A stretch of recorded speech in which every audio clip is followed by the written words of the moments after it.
the thing about it is there was never going to be a no-fly zone over Ukraine. I mean, the Ukrainians wanted it, but NATO operates in one of two modes in terms of military engagement. Most famous is Article 5, collective self-defense. An attack against one is an attack against all. It's been invoked one time after 9/11. The United States actually twisted NATO's arm to get them to say Article 5, because, I mean, yeah, there was a terrorist attack in the United States, but who's the enemy? And NATO's going, well, what do you want us to do? Okay, if we declare Article 5, what are we going to do? And so what they ended up doing is they sent some AWACS aircraft to fly patrols over the United States. Totally wasted effort, purely political. And then they sent out some Navy ships in the Med to stop migrants from coming in. I guess believing that Osama bin Laden and Al Qaeda was going to try and invade Europe from the sea. That's it. Everybody's like, no, they went to Afghanistan. Article 5. No, Afghanistan, Article 4. That's the other one. Article 4 is where NATO determines that there is a situation that represents a threat to the national security or one or more members, and then they collectively decide that they're going to put troops in the way. That's NATO went into Libya, Article 4. NATO went into Afghanistan, Article 4. NATO went into did all their peacekeeping stuff in Kosovo, Article 4. Bosnia, Article 4. So in order for NATO to put a no-fly zone over Poland, it would have to be Article 4, which means that NATO would have to get together and agree. Now, there were some meetings. There were Article 4 meetings that were convened by Poland and the Baltic states. They said, what's going on in Ukraine represents a threat to us. So they convened Article 4 meetings. Turkey has convened Article 4 meetings for what was going on in Syria. But just because you convene an Article 4 meeting doesn't mean that NATO is going to respond. Because the collective has to get together. NATO does nothing unless by consensus. And so to agree to put aircraft over Ukraine would be to say, we're going to go to war with Russia. Because if you put aircraft over Ukraine, those aircraft are going to have to fight not only Russian aircraft, but Russian air defense, which means before you put aircraft over Ukraine, you have to take out Russian air defense. To give you an example, during the Gulf War, we wanted to bomb targets in Baghdad. Yay, that's what you do. But, you can't just go in and bomb the target in Baghdad. The first strikes we had to do, take out power grid. Why? Because power runs everything.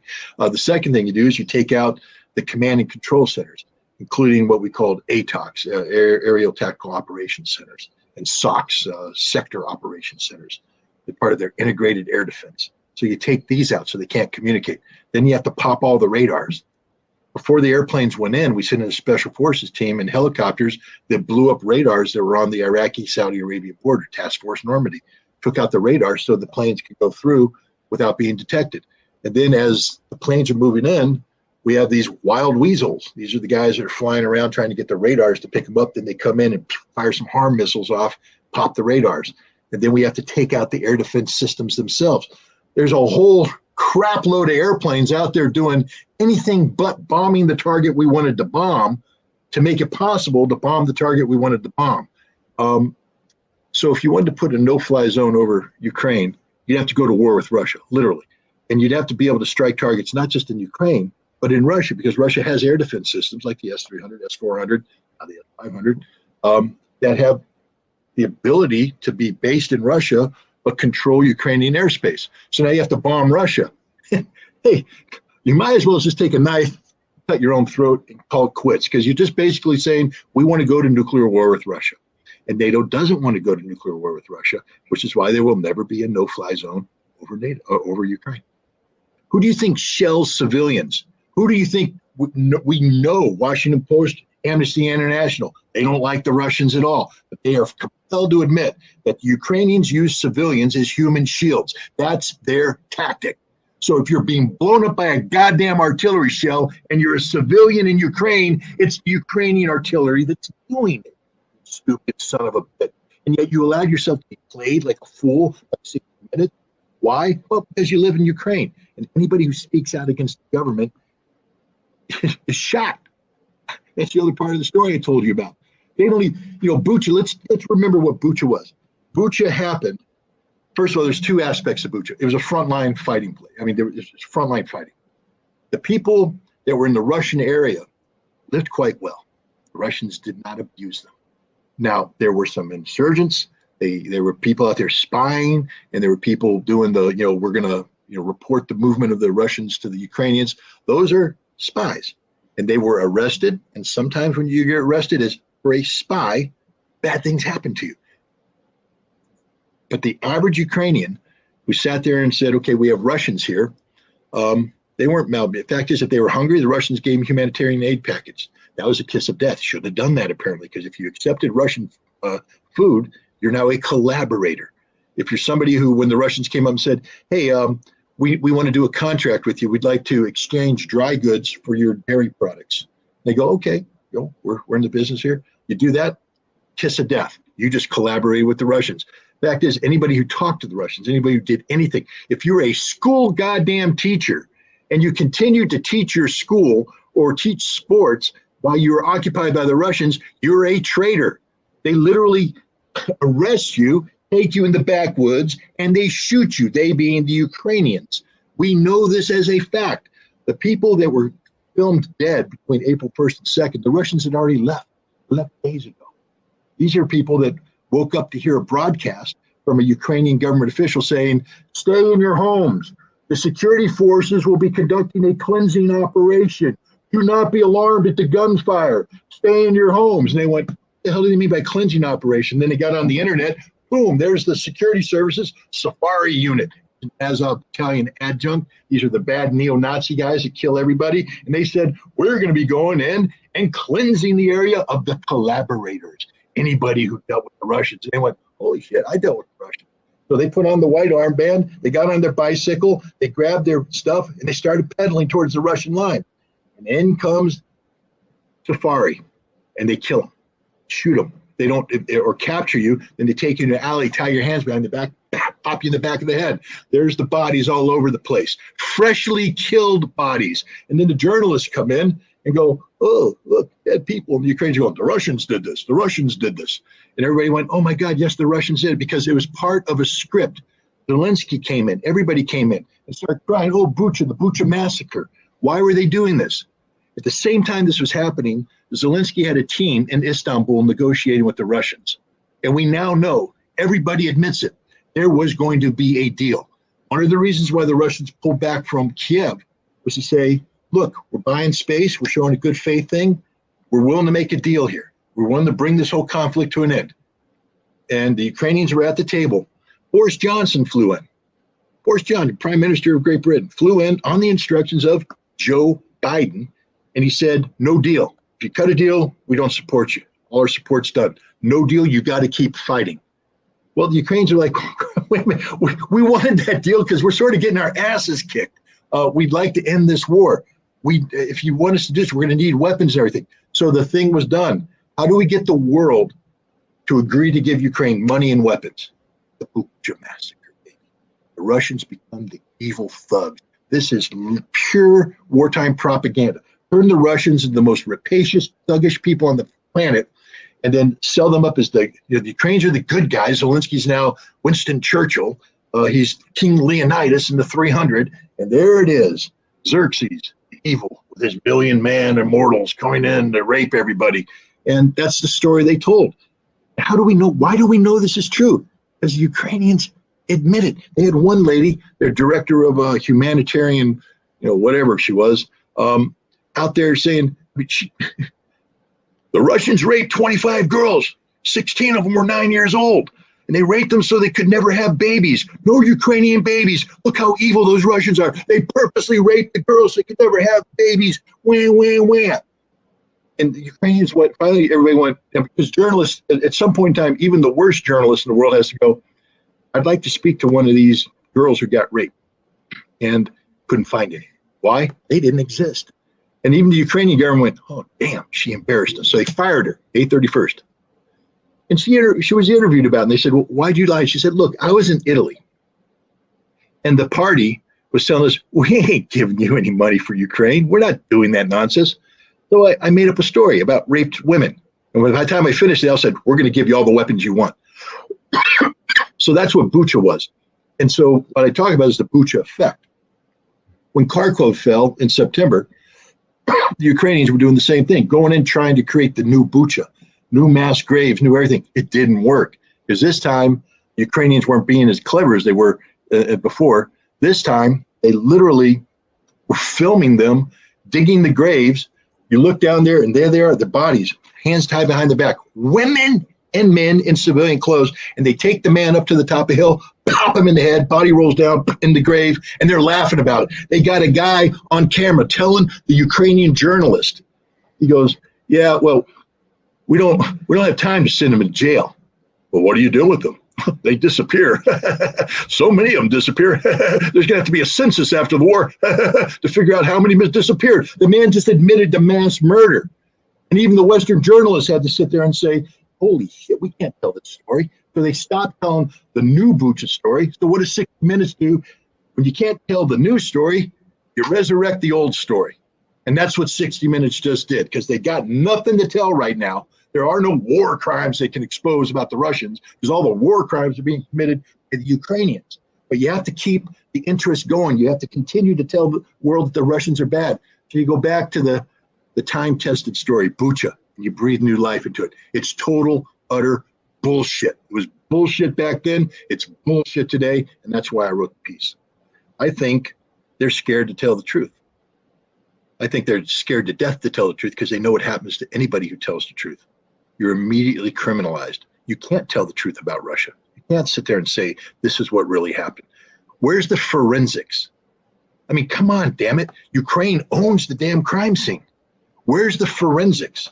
All the bodies, they were found. Show me where they were shot. Show me where the bullets came from. Give me the bullet. Let me put it under a microscope and look at the rifling on it. Did it come from an AK-47 type weapon used by the Ukrainians, or did it come from, some sort of AK-12 new thing with a tighter rifling from the Russians? I know how to do a damn forensic investigation. I know exactly what to look for. Nobody's doing that. All these glorified war crimes people, what the hell are you doing? Interviewing people controlled by the Ukrainians? You know you can't do that. I know you can't do that. Why? Because I used to do that very kind of investigation. You can't go to people who claim that they were attacked with chemical weapons and take direct testimony like that in a controlled environment. That testimony is worthless. You have to go in and get the forensic data. Now, you can gather that evidence from them to guide you. If they say something happened on a certain date, then you can go and investigate that. But you can't use the words of people talking about a controversial topic when they're in a controlled environment where the people controlling them kill people who say things they don't want them to say. So you can't trust anybody who was interviewed by 60 Minutes, and you shouldn't. You should be doing forensics. Let me loose. But if I went to Ukraine, they'd kill me. But I'm just telling you right now, even at this late date, I could go in there and come up with definitive proof about who killed what. Each weapon leaves a signature. Each weapon leaves a signature. And each weapon, because the two militaries, the Ukrainian military was using primarily old Soviet-era weapons. The Russians were using newer model weapons produced by Russia after the fact. Each one of them has a unique signature. I could reconstruct that scene perfectly.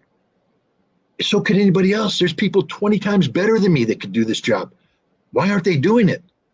Why aren't they doing it? Because they don't want the truth. They want the narrative that they've sold. They want to propagate that narrative. That's what it's about. Considering that Germany will freeze this winter to death for many, what do you think will happen to the second biggest American military bases after Japan there? Well, I can guarantee you that the American military bases will not freeze to death. And this should generate a whole level of ire amongst the Germans. Double standard. Hey, Germany, you're an occupied nation. You're second-class citizens. Let me make it even better for you, Germany. America blew up your damn Nord Stream 1 and 2 pipelines, and your government's too damn afraid to say anything about it. Okay, how's that make you feel? Not only do we listen in on the telephone calls of your leadership, Angela Merkel's private cell phone was intercepted by the National Security Agency, and the Germans didn't do a damn thing about it. Why? Sheep. It's the sheep effect. You're a bunch of little lambs being led to the slaughter by the American shepherd. I mean, come on, guys. Wake up. We blew up your pipeline. We blew up your pipeline. And now you have no alternative. What? You could have turned on Nord Stream 2. You still can. There's one pipeline left, but you're not going to because sheep don't do anything on their own. No, you're just going to sit there and freeze to death. Or the shepherd's going to come and he's going to offer you American liquid natural gas. All right. That's okay. We got a good deal for you because you're our friends. We're going to sell it to you at 5 times the market rate. I'm sorry, we're going to make a lot of money. As Anthony Blinken, the U.S. Secretary of State, said, these are great opportunities that have come from the destruction of the Nord Stream pipeline. No, this is a tragedy for Germany. I mean, this is as the question said, people are going to die this winter. The elderly, children, the sick, the infirm. Maybe sick and infirm is the same thing. But the point is, people are going to die, and they're going to die in large numbers, depending on how cold this winter gets. Germany's supposed to be this first-class nation, high standard of living, great infrastructure, great technology. Germany's going down to third world status here, and it's going to get worse. What happens when your jobs shut down? What happens when the factories close? What happens when the people are unemployed? What happens when the tax base goes away? What happens when the mark collapses? When Deutsche Bank folds? I mean, come on. The United States did this to you, not Russia. I mean, that's the big awakening that has to come in Europe, not just Germany, but everywhere else, is to look in the mirror and realize that everything bad that's happening to you right now is because of the United States. That your best friend out there is Russia. Russia would be willing to sell you gas at reasonable prices. You wouldn't see my God, could you imagine what the world would be saying if Russia came in and said, yeah, we'll sell you gas. We know you really need it. 10 times the market price. They'd be going, oh my God, they've weaponized energy. The Russians are horrible. They're pigs. They're disgusting. America comes in and goes, we'll sell you liquid natural gas 10 times market price. Oh, thank you, America. You're our best friend we've ever had in our life. We wouldn't be able to live without you. No, you're going to die because of us. No, Germany's just in for a hard time. I believe that there's going to be a revolutionary change in Germany. I don't think the Schultz government lasts this winter. I don't think the current coalition, the pieces that make coalitions aren't going to survive. I think this is going to be something new. I think the will of the people is going to be manifested. In Germany, a lot of people don't realize, but there's 2 Germanys. There's the former East Germany, and then there's the former West Germany. And West Germany's full of fat pigs who just sit around and suck up money and live well. East Germany's full of people who are still living a tough life. They haven't quite risen up to the level. And there's a lot of resentment in the East about the West, especially what's going on right now. And I don't know. Let's see what happens with Germany. A unified Germany may not be too unified by the time this is finished.